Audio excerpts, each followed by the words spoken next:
The Devourers do not use traditional weapons.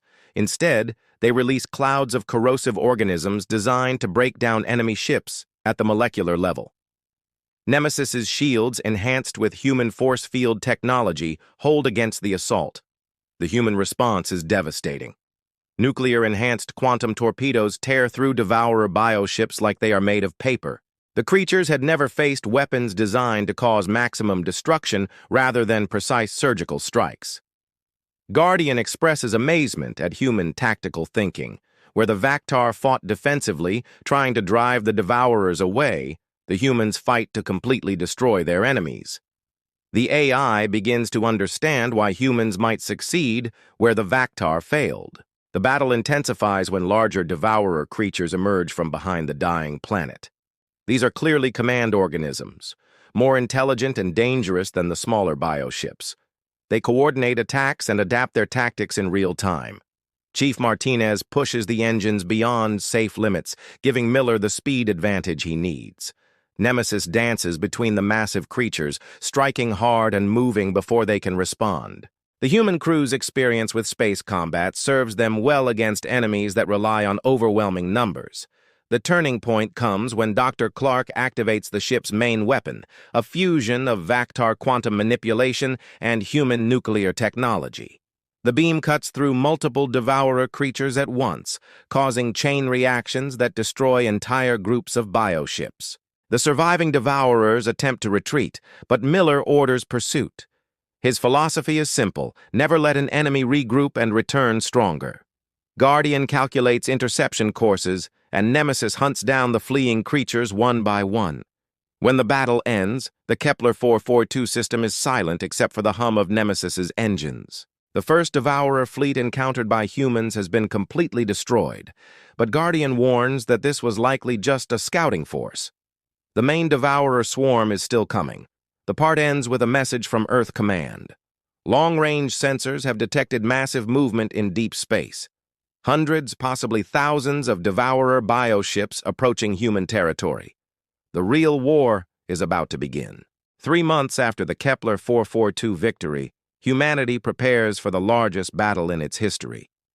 Earth's shipyards work around the clock, but everyone knows conventional human warships will be useless against the Devourer swarm. Only Nemesis stands between humanity and extinction. Admiral Rodriguez establishes a command center on Luna Station, coordinating the defense of 12 human worlds. Reports from long-range scouts paint a grim picture. The main Devourer force contains over 3,000 bioships, some larger than Earth's moon got. Captain Miller studies tactical reports with his senior staff.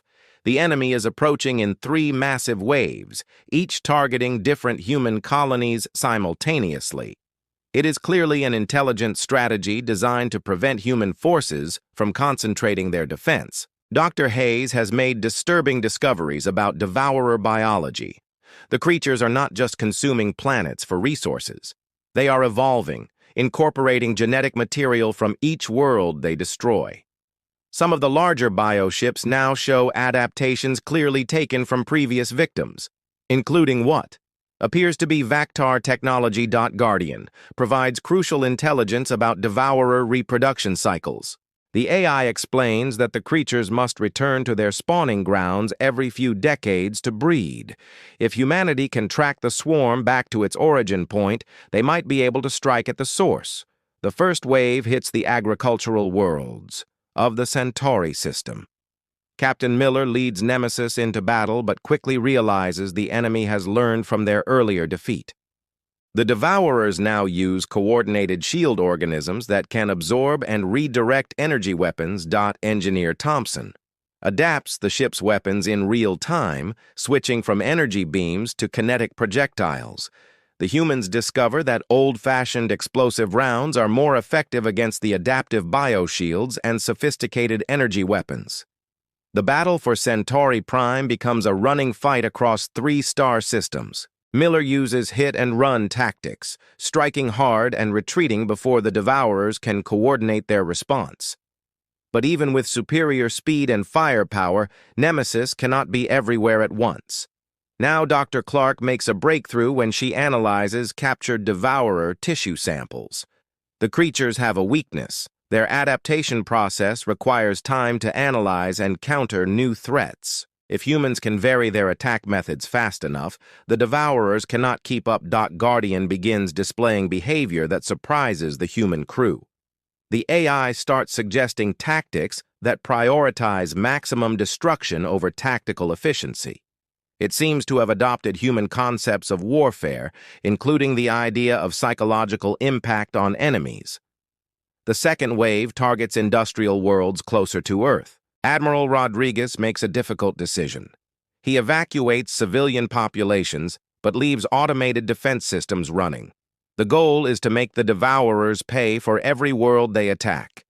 Miller realizes that traditional ship combat will not win this war. He proposes a radical strategy. Take the fight directly to the largest Devourer bioships. These massive creatures serve as command and control centers for smaller ones. Destroy them, and entire sections of the swarm become uncoordinated. The assault on the first command creature requires Nemesis to fly directly into its interior. The ship's hull proves its worth as living metal adapts to the acidic environment.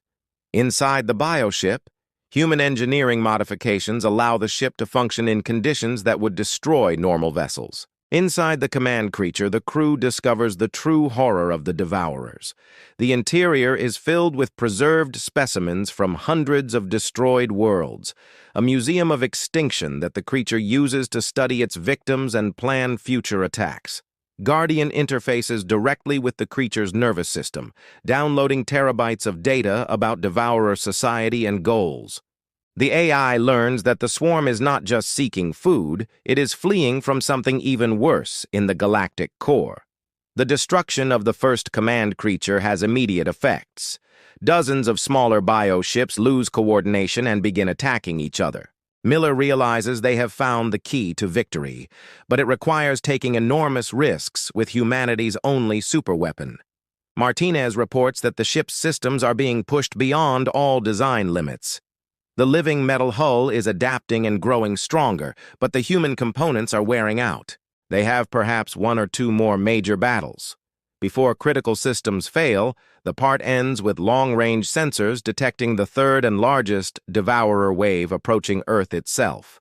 This final force contains bioships of unprecedented size, some appearing to be mobile planets rather than mere vessels. Guardian calculates that even Nemesis cannot destroy them all through conventional combat. Miller makes a final decision that will determine humanity's fate. Instead of defending Earth, he will take Nemesis on a one-way mission to the Devourer's spawning grounds.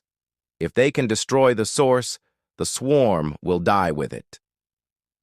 Captain Miller leads Nemesis on the longest jump in human history following Guardian's analysis of captured Devourer data to locate their spawning grounds. The journey takes them beyond the edge of mapped space into a region where stars are. Dying and space itself seems hostile to life. The crew of 500 humans knows they are unlikely to return home. Chief Engineer Martinez has calculated that the ship's human components will fail completely within days. They have enough power for one final battle, nothing more. Dr. Hayes studies the sensor readings as they approach their destination. What they find defies all understanding of biology and physics. The Devourer's spawning ground is not a planet. It is a massive organism floating in space, larger than most moons, pulsing with unnatural life. Guardian shares the full truth learned from the command creature's memories. The Devourers are not the real enemy. They are fleeing from entities called the Hollow Ones that consume entire galaxies. The Devourers have been running for millions of years, destroying worlds behind them to deny resources to their pursuers. Admiral Rodriguez receives Nemesis's final transmission from Earth Command. The third wave has reached the solar system. Earth's defense fleets are fighting desperately, but conventional weapons barely scratch the massive bioships. Humanity has hours, perhaps less, before extinction. Captain Miller faces an impossible choice. The spawning ground contains millions of developing Devourer organisms. Destroying it will end the threat to humanity, but it will also leave the galaxy defenseless when the Hollow Ones eventually arrive. Guardian calculates this will happen in approximately 50,000 years. Engineer Thompson reports that the ship's reactor is beginning an uncontrolled cascade reaction. The hybrid human Vactor systems were never designed to operate this far beyond normal parameters. They have minutes to complete their mission before Nemesis destroys itself. Dr. Clark arms the ship's ultimate weapon, a quantum resonance device that will tear apart molecular bonds across a massive area. It was originally designed as a mining tool by the Vactar, but human modifications have turned it into a weapon of unprecedented destruction. The spawning ground detects their approach and responds with defenses beyond anything previously encountered. Massive tentacles of living matter reach across space to crush states, to crush Nemesis. Energy beams that warp space itself try to tear the ship apart.